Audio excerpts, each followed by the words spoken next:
ಸಮಾಧಿ ಅಂತೂ ಎಲ್ಲೂ ಮಾಡಿಲ್ಲ ಸರ್.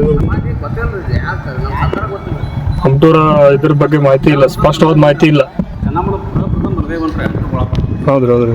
ಅವಾಗ ಅವ್ರು ನಾಗನೂರು ಅಂತೇಳಿ ಅವರು ಇದನ್ನೆಲ್ಲ ರಾಣಿ ದೇವಸ್ಥಾನ ಕಡೆ ಹೋಗಿ ಕಸ ಸಾಂಕ್ಕೊಂಡು ನಾಗನೂರು ಅಂತ ಅವರ ಹೋರಾಟ ಮಾಡಿ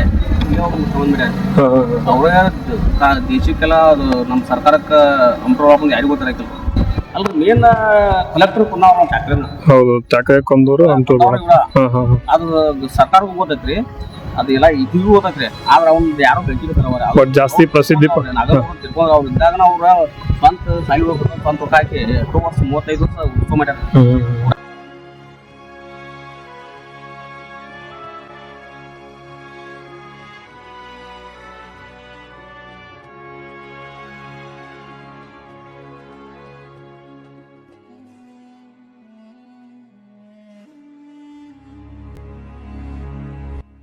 ಅದು 1824 ಅಕ್ಟೋಬರ್ 21. ಬ್ರಿಟಿಷರ ಭಾರಿ ಸೇನೆ ಕಿತ್ತೂರಿನ ಕೋಟೆಯತ್ತ ದಂಡೆತ್ತಿ ಬರ್ತಾ ಇದೆ. ಅವರ ಗುರಿ ಒಂದೇ, ಕಿತ್ತೂರಿನ ರಾಣಿ ಚೆನ್ನಮ್ಮನನ್ನ ಸೆರೆ ಹಿಡಿಬೇಕು ಅನ್ನೋದು. ಆದ್ರೆ ಇತಿಹಾಸದಲ್ಲಿ ಮರೆಯಾದ ಒಬ್ಬ ಗುರಿಕಾರ ಒಂದೇ ಒಂದು ಗುಂಡಿನಿಂದಲೇ ಕಿತ್ತೂರಿಗೆ ವಿಜಯೋತ್ಸವವನ್ನ ಬರಿತಾನೆ ಅಂದ್ರೆ ನೀವು ನಂಬ್ತೀರಾ? ಹೌದು ಸ್ನೇಹಿತರೆ, ನಂಬಲೇಬೇಕು. ಯಾಕಂದ್ರೆ ಅಲ್ಲಿದ್ದದ್ದು ವೀರ ಕೇಸರಿ ಅಮಟೂರು ಬಾಳಪ್ಪ. ರಾಣಿ ಚೆನ್ನಮ್ಮಳ ಕಿತ್ತೂರು ಸಂಸ್ಥಾನಕ್ಕೆ ಮೊದಲ ಜಯ ತಂದುಕೊಟ್ಟ ವೀರರಲ್ಲಿ ಅಮಟೂರು ಬಾಳಪ್ಪನವರು ಕೂಡ ಒಬ್ಬರಾಗಿದ್ದಾರೆ.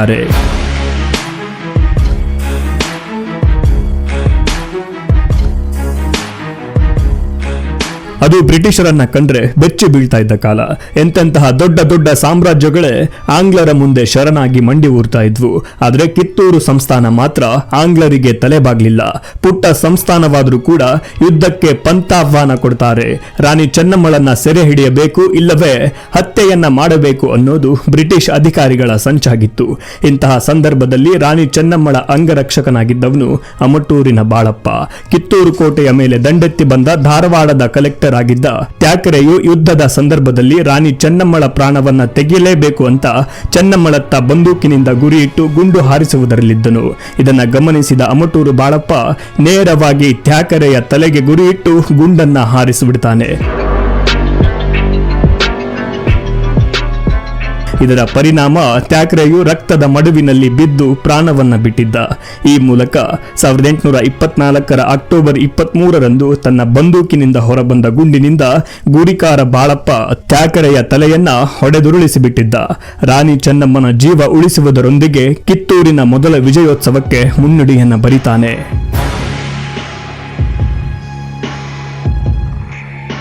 ಕಿತ್ತೂರು ವಿಜಯೋತ್ಸವದ ಪ್ರಮುಖ ರೂವಾರಿ ಅಂದ್ರೆ ಅದು ಅಮಟೂರು ಬಾಳಪ್ಪ. ರಾಣಿ ಚೆನ್ನಮ್ಮನ ಪ್ರಮುಖ ಅಂಗರಕ್ಷಕನಾಗಿದ್ದು ರಣರಂಗದಲ್ಲಿ ಹೋರಾಡುತ್ತಲೇ ಬ್ರಿಟಿಷ್ ಅಧಿಕಾರಿ ತ್ಯಾಕರೆ ಗುಂಡು ಚೆನ್ನಮ್ಮನಿಗೆ ತಾಗೋದನ್ನ ತಪ್ಪಿಸಿ ಮತ್ತೊಂದು ಕಡೆ ತ್ಯಾಕರೆಗೆ ನೇರವಾಗಿ ಗುಂಡಿಟ್ಟು ಬೇಟೆಯಾಡುವ ಮೂಲಕ ಇಡೀ ದೇಶದಲ್ಲೇ ಮೊದಲ ಬಾರಿಗೆ ಬ್ರಿಟಿಷರ ವಿರುದ್ಧ ಕಿತ್ತೂರು ಗೆಲುವು ಸಾಧಿಸುವಂತೆ ಮಾಡಿದ್ರು. ಹೌದು, ರಾಣಿ ಚೆನ್ನಮ್ಮನ ಅಂಗರಕ್ಷಕನಾಗಿ ನೆರಳಂತೆ ಕಾಯ್ದವರು. ಗುರಿಯಿಟ್ಟು ಬಂದೂಕಿನಿಂದ ಗುಂಡು ಹಾರಿಸುವುದರಲ್ಲಿ, ಖಡ್ಗ ಜಳಪಿಸುವುದರಲ್ಲಿ, ಬರ್ಚಿ ಎಸೆಯುವುದರಲ್ಲಿ ಪ್ರವೀಣರಾಗಿದ್ದರು. ಅವರ ಗುಂಡು ಹಾಗೂ ಬರ್ಚಿಯ ಗುರಿ ಎಂದಿಗೂ ತಪ್ಪುತ್ತಿರಲಿಲ್ಲ. ಹಾಗಾಗಿಯೇ ಬಾಳಪ್ಪನಿಗೆ ಗುರಿಕಾರ ಅಂದ್ರೆ ಶಾರ್ಪ್ ಶೂಟರ್ ಅಂತ ಕರೀತಾ ಇದ್ರು. ತ್ಯಾಕರೆಯ ಆಮಿಷಕ್ಕೆ ಸೊಪ್ಪು ಹಾಕದ ಬಾಳಪ್ಪ ಮುಗಿಲು ಹರಿದು ಮೇಲೆ ಬಿದ್ದರೂ, ಭೂಮಿಯ ಬಿರುಕು ಬಿಟ್ಟು ನುಂಗಲು ಸಿದ್ಧವಾದರು. ಸಾವು ಕಣ್ಮುಂದೆ ಬಂದು ನಿಂತರೂ ಕೂಡ ಒಂದಿಷ್ಟು ಎದೆಗುಂದದ ಧೈರ್ಯಶಾಲಿ ಗಂಡುಗಲಿ ಅಮಟೂರು ಬಾಳಪ್ಪ.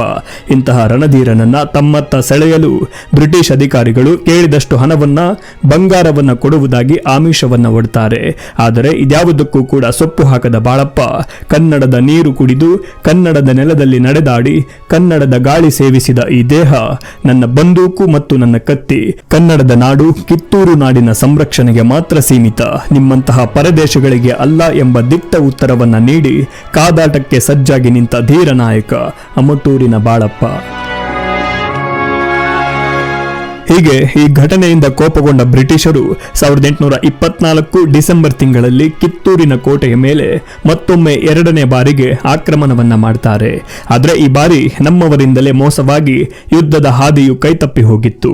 ಇತಿಹಾಸದ ಪುಟಗಳನ್ನೊಮ್ಮೆ ಮೆಲುಕು ಹಾಕಿದಾಗ ಬೇರೆಯವರಿಗಿಂತ ಹೆಚ್ಚಾಗಿ ನಮ್ಮವರಿಂದಲೇ ಅತಿ ಹೆಚ್ಚು ಬಾರಿ ಘಾತವಾಗಿ ಮೋಸದ ಸೋಲುಗಳನ್ನೇ ಕಾಣಬೇಕಾಗುತ್ತದೆ. ಹೀಗೆ ಬ್ರಿಟಿಷರು 2ನೇ ಬಾರಿಗೆ ಕಿತ್ತೂರಿನ ಸಂಸ್ಥಾನದ ಮೇಲೆ ದಾಳಿ ಮಾಡುವಾಗ ಮಲ್ಲಪ್ಪ ಶೆಟ್ಟಿ ಮತ್ತು ವೆಂಕಟ ವೆಂಕಟರಾಯರ ಕುತಂತ್ರದಿಂದಾಗಿ ಕಿತ್ತೂರು ಸಂಸ್ಥಾನದ ಫಿರಂಗಿಗಳು ಸಂಪೂರ್ಣವಾಗಿ ಅಶಕ್ತಗೊಂಡಿರುತ್ತವೆ ಮತ್ತು ಅನೇಕ ರೀತಿಯ ಕುತಂತ್ರ ಬುದ್ಧಿಯನ್ನು ಬ್ರಿಟಿಷರು ನಮ್ಮ ನೆಲದ ದೇಶದ್ರೋಹಿಗಳಿಂದ ಮಾಡಿಸಿ ಯುದ್ಧಕ್ಕೆ ಮುನ್ನುಗ್ಗಿ ಬರುತ್ತಾರೆ.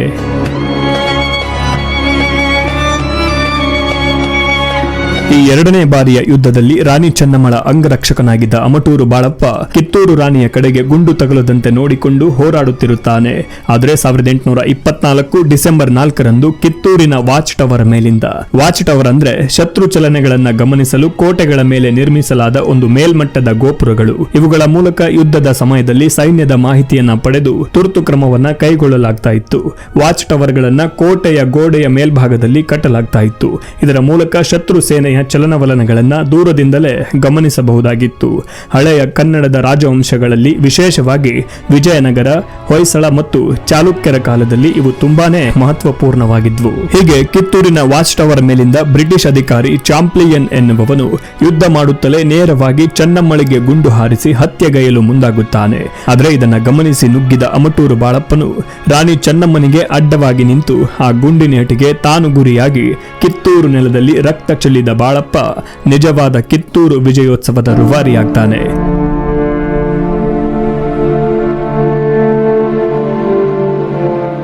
ಸಾವು ಬದುಕಿನ ನಡುವೆ ಹೋರಾಡ್ತಾ ಇದ್ದ ಅಮಟೂರು ಬಾಳಪ್ಪ ರಾಣಿ ಚೆನ್ನಮ್ಮನಿಗೆ, ನೀವು ಇಲ್ಲಿಂದ ಹೋಗಿರಿ ಅಮ್ಮ, ನೀವು ಬದುಕಬೇಕು, ನೀವು ಬದುಕುಳಿದರೆ ಎಲ್ಲವೂ ಎನ್ನುತ್ತಾನೆ. ಅದೇ ರೀತಿ ಸಂಗೊಳ್ಳಿ ರಾಯಣ್ಣ, ಸರ್ದಾರ್ ಗುರುಸಿದ್ದಪ್ಪ, ಗಜವೀರ ಸೇರಿ ಮೊದಲಾದ ಹೋರಾಟಗಾರರಿಗೂ ಕೂಡ ತಪ್ಪಿಸಿಕೊಳ್ಳಲು ಹೇಳುತ್ತಾನೆ.